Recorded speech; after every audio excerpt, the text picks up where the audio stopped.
Hello and welcome to the Gooner Talk. I'm refraining from showing my face ever so slightly because the other half has had a go with the haircut. And this is the result. Look at me! What is this? What is this? This is dreadful. This is the lockdown haircut. And that's why this hat will be remaining firmly on my head for the foreseeable future. So do not expect anything other than this hat and other hats, but you ain't seeing that ever again. It's fair to say. Anyway, let's crack on with today's show.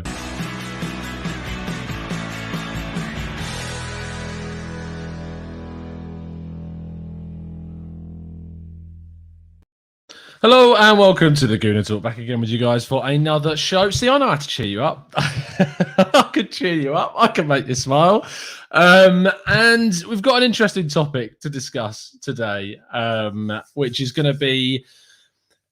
It's going to be a weird topic. I'm only going to spend about half an hour on it because there are other shows which you need to go and watch this evening. Mike's got James Gunner blog on at 6:30, and you're going to go and check that out. And Amanda's on a little bit later as well, so you got to check out Highbury Squad. But what we're going to do is we're going to talk about the process, which is a word that is hella frustrating for a lot of people, and is really kind of, for some people, they've had enough. They've had enough of that word. They are sick of hearing it and they're done with it. Now, I want to kind of take a step back and reflect and look at things as a whole, building on from the discussions that myself, Mike, Drew, and French had yesterday on the podcast, and also a little bit about what I wrote in my article today, which you'll find in the description.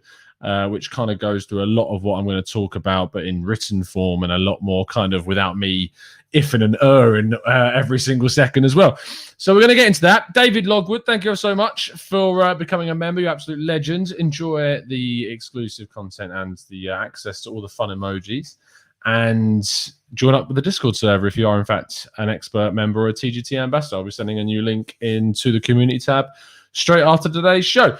Anyway, let's talk about this. Now, the first thing that we need to do to understand what Arsenal are trying to do is know where Arsenal actually kind of are in the world of the Premier League. Because understanding what we should expect from Arsenal is important. Now, what I'd like the chat box to do to make this a little bit more interactive is Arsenal Football Club in 2021. What for you should be Arsenal's aim? Like, what should Arsenal be? What, as a club in the Premier League, what's your belief that Arsenal should be? Should they be title challengers? Should they be Champions League team? Should they be in the contention for the Big Six? What, in your mind, do you believe Arsenal to be right now? And then we can have a bit of a discussion around what Arsenal actually is in 2021 and what ultimately we can expect from this club, and we'll talk a little bit about that. I can see some different views coming in so far. Omar says that we should always be looking to win the league, or at least challenge at the very least. It's been too long. Javier says we should be at the moment a mid-table side and looking to rebuild currently. Toby says we should be competing for Europa League right now as Arsenal in 2021. Daniel Robert would like to see progression on the pitch and consistency. Juan says, Tom, we have an excellent example of a process, the first years of Wenger. Matt G, I am talking about kind of just Arsenal in 2021 as a whole. Like, what would you look at as Arsenal as a club? Like, where should they be aiming for? Europa League level and a cup team. Vinny says, with our current squad, we should be around 5th to 7th. Anne says we're a mid-table team, no consistency at the moment whatsoever. Arsenal Granny says top 10. David Logwood says challenging for the Europa League spots at this point. And David says right now and always we should be a top 4 club with our infrastructure that we have. Alex McCarthy says, I think the process is in 3 parts, season by season. First to sell players, second to buy players, and then third to challenge. Mr. Joe Kerr says, we're a cup team, lads, so consistency and better performances. Big Celt says, we have the 8th best team in terms of players and quality, and that's the expectation. Graham Page says, top table, young squad improving, win the Europa, trust the manager, and let him build his experience and work on some of the mistakes that he has made. And Matt G wants to come back by saying, overall, we should always be challenging for the league. This season, we should be aiming for top 6. Okay, let's break down what the Premier League actually is then. There's a host of different kind of thoughts there. I'm going to be very straight with you, and some people aren't going to like this view. Arsenal right now are not a team that can challenge for the title at the start of the season, let alone looking in the long term. Like right now, in the next 2 to 3 to 4 years, Arsenal are not a side that can challenge consistently for the title. And if your expectation is at the start of the season that Arsenal should be going into it with the aim of winning the league, you are always going to be disappointed. Always. And you're always going to have a negative view of the club. That is fact. Because Arsenal, not necessarily Arsenal, let's talk about the teams that obviously are going for the title. The clubs that can go for the title on a consistent basis over the last 20 years have been Manchester United, have been Manchester City, and have been Chelsea. They are the 3 teams that have consistently pushed to try and go for the title over the last 15 or so years. And because the last time Arsenal won, of course, was in 2004, 17 seasons ago. So after those 17 seasons, the top 3 teams that can go for the league in consistent times are Man United, Chelsea, and Manchester City. And the thing that those 3 clubs have in common is spending. And I'm talking about big spending every single season, all the time. Investment from above, money coming into the club and being spent on transfers. That's what those 3 teams have. To consistently challenge for the Premier League title, you need to be in a position whereby you can spend big every single summer. Now, Arsenal recently have been spending. We can't say that Arsenal have not spent money. The problem with Arsenal is that the next thing on your list to be a title challenging side is to spend well. And what I mean by that is not wasting money on players that you don't necessarily need, and by bringing in key components that turn you into a title challenging side. Now, beyond the top tier of clubs in the Premier League, and by top tier, what I'm describing is I'm not talking about the size of the club historically. I'm talking about the capacity of a club to win the league. And the top tier are the 3 clubs that I've already mentioned. The tier below that is where you find Arsenal. Arsenal are in the Liverpool, Spurs, Arsenal, next 3. That's where we are. Below that, you have basically teams which merge into the second tier, and they're kind of blended between the 2. And you have your Leicesters and your Evertons, etc.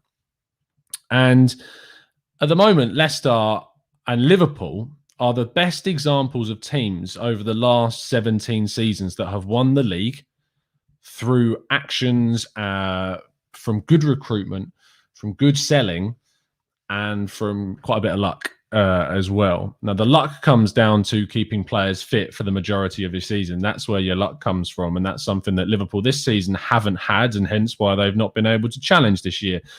But when you look at the second tier of clubs that merge into the third tier of clubs, as I've already mentioned, the only way that we are going to be challenging for a title is with a strong foundation, is with years of good recruitment and good decision-making.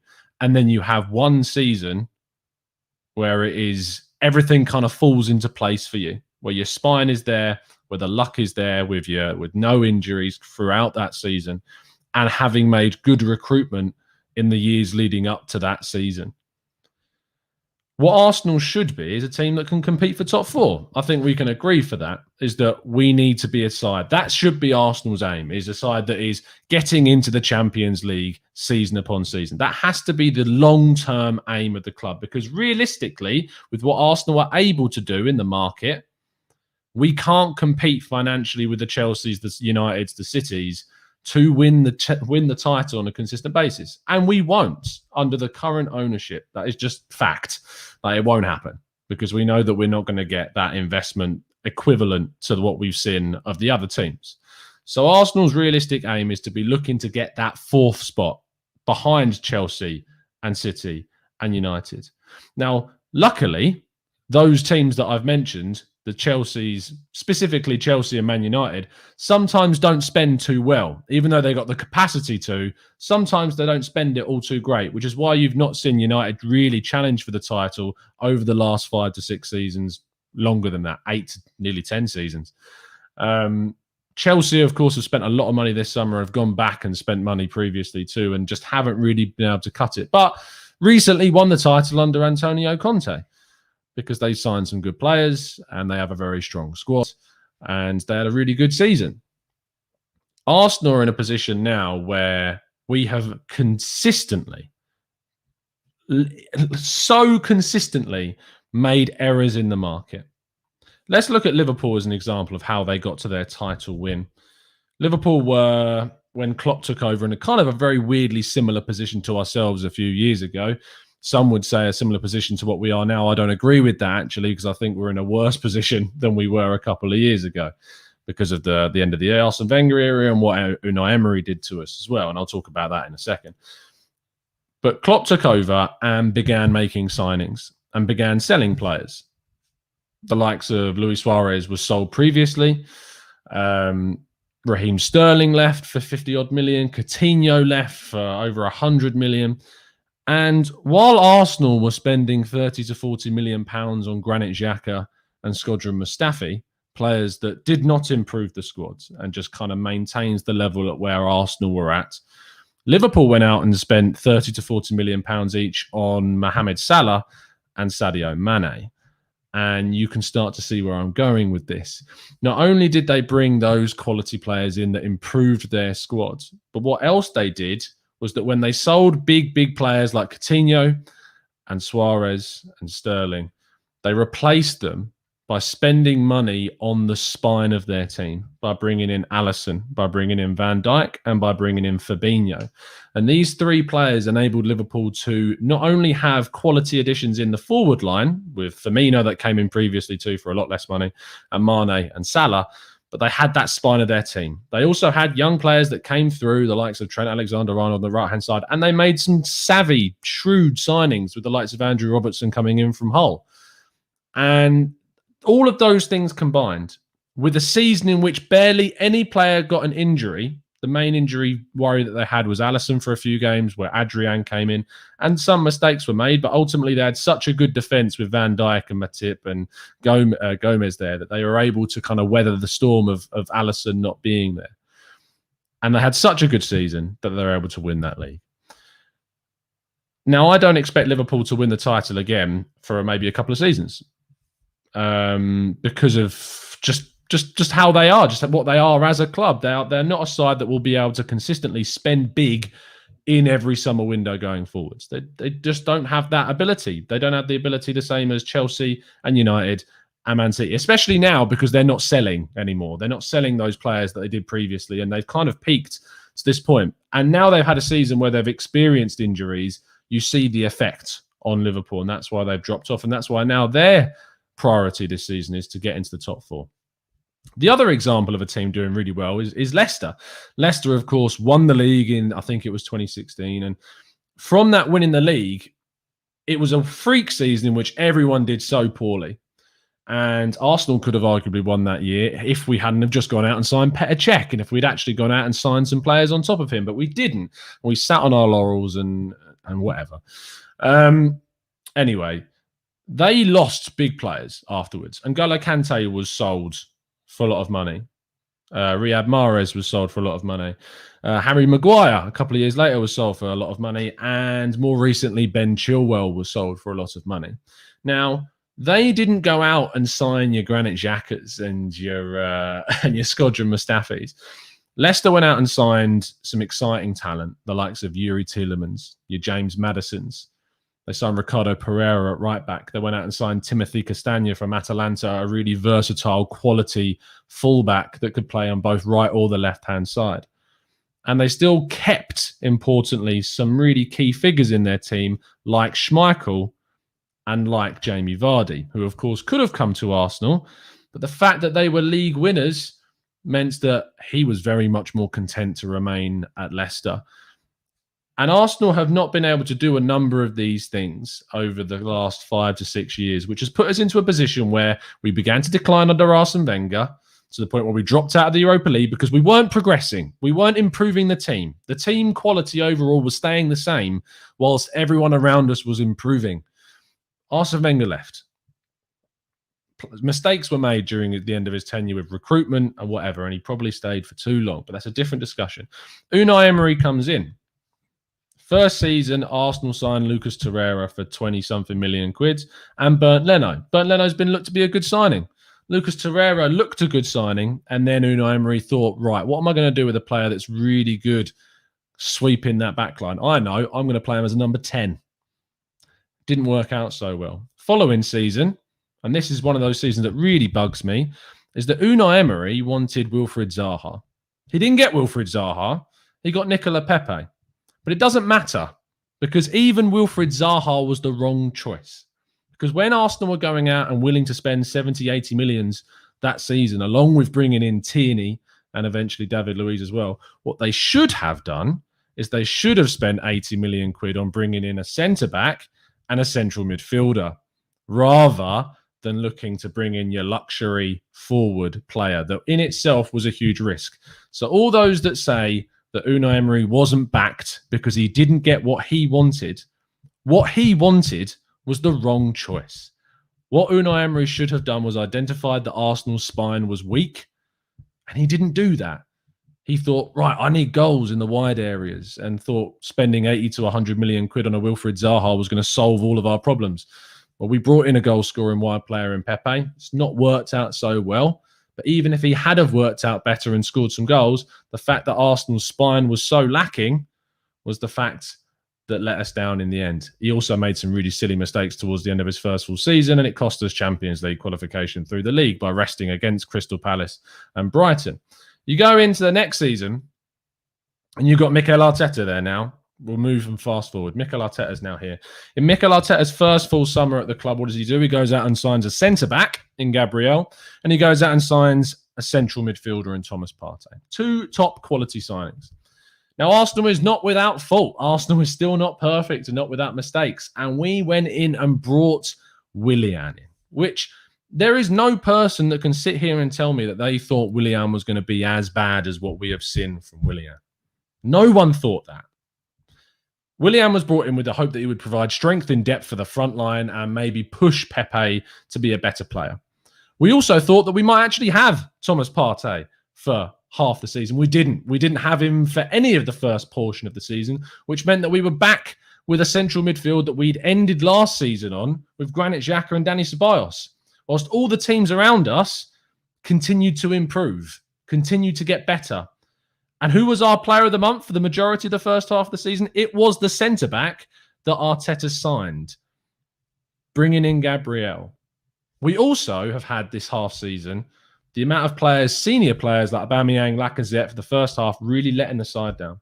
We didn't sign a creative player either because we either run out of money or it just didn't happen. We signed Thomas Partey instead, which was, for me, a more important signing. But we still needed that creative player, and we needed Smith Rowe, who was injured at the start of the season. And even then, a 20-year-old that's barely played any Premier League football, not much emphasis could be given to that kid to come in and be the difference for us. We now get on to the point in the thing where we're talking about the process.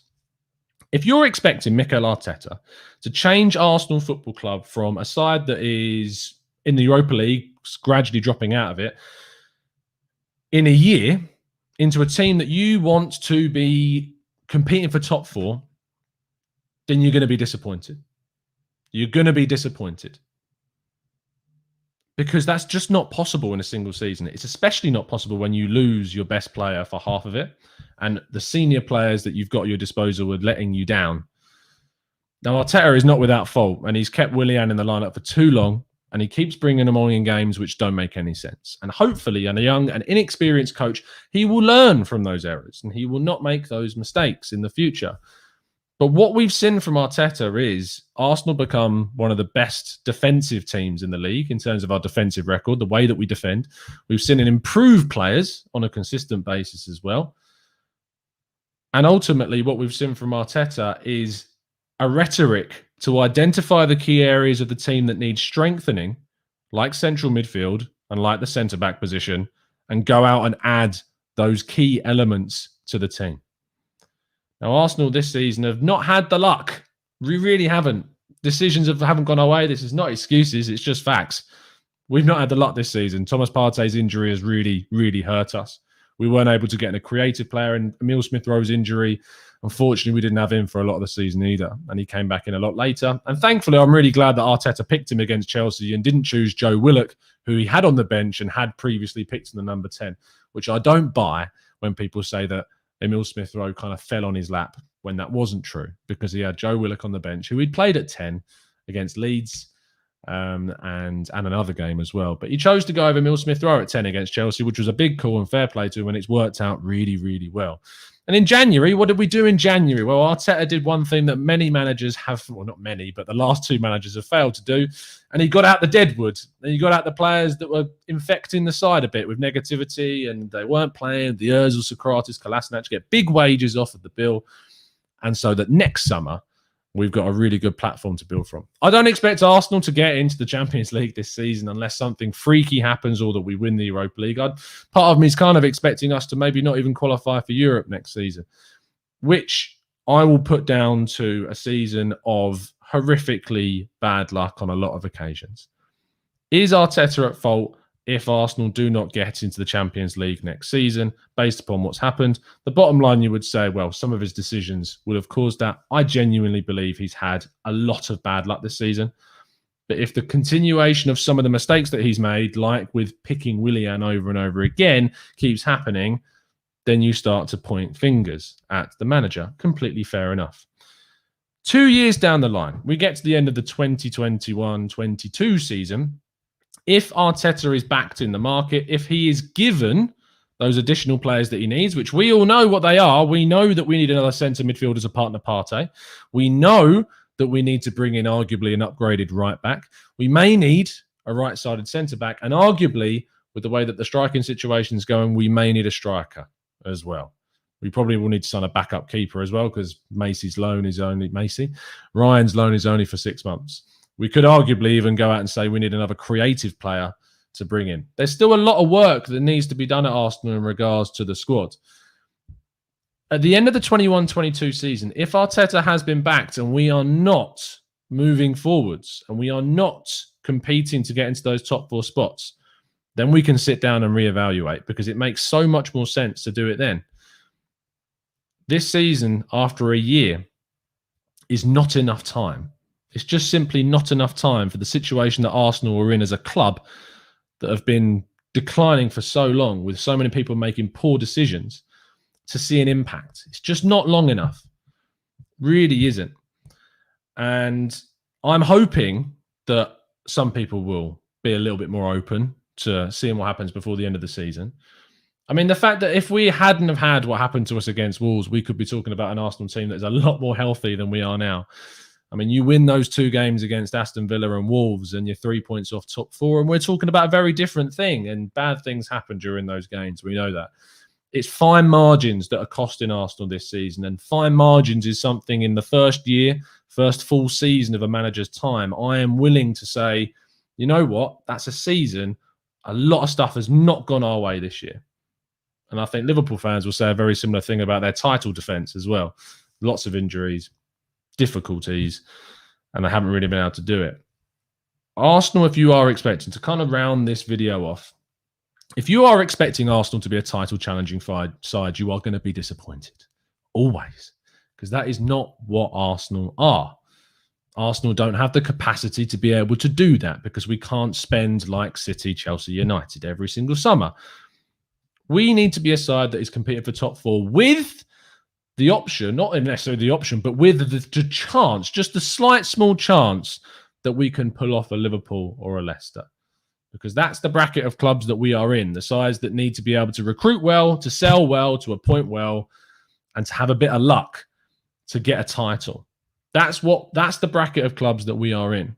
But we haven't sold well. We haven't recruited well until recently. And to see an impact in just 1 year, 1 full season under Arteta, you are asking a lot. So you need to have more of an open mind. And we can sit down at the end of the 21-22 season, which is in a year's time.